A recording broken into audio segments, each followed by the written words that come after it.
Dans notre cas, nous autres, eh bien, on avait demandé 125 840 $. Et puis, on a obtenu la totalité de ce que c'est qu'on avait demandé, 125 840 $ sur un projet total estimé à 179 000 quelques cents $. Ce montant-là va servir en presque totalité à la consolidation de la fondation du mur porteur de la première façade de l'église. En 1908, ici, l'église a été allongée et puis c'est la première façade qui est affaissée actuellement et puis d'environ 3,5 pouces. Puis ça, il s'agit de la stabiliser pour qu'elle s'arrête de descendre.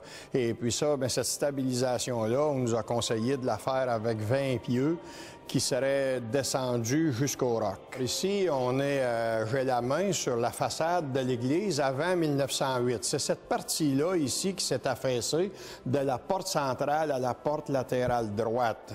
On a mesuré environ un affaissement de 3,5 pouces. Comment est-ce que c'est qu'on mesure ça? Bien, c'est avec la borne ici qui a été installée par un arpenteur. Lui, il vient prendre le niveau avec la borne géodésique.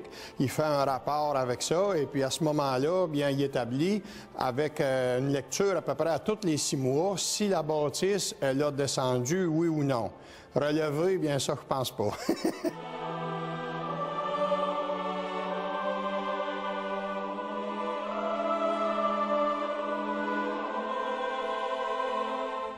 Ici, maintenant, nous sommes au sous-sol de l'église. C'est ici qu'on va avoir à travailler pour faire la stabilisation du mur porteur.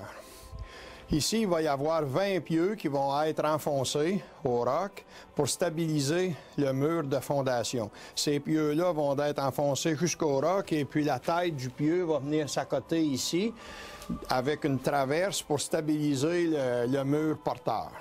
Évidemment, quand un mur s'affaisse comme ça, bien, ça emporte des choses avec lui. Ici, bien, on voit une lézarde qui s'est produite dans le mur et puis il va y avoir des travaux ici de réparation qui vont être faits par des maçons spécialisés en la matière pour s'assurer que ça ne bouge plus, ça, et puis que les choses soient réparées comme il faut.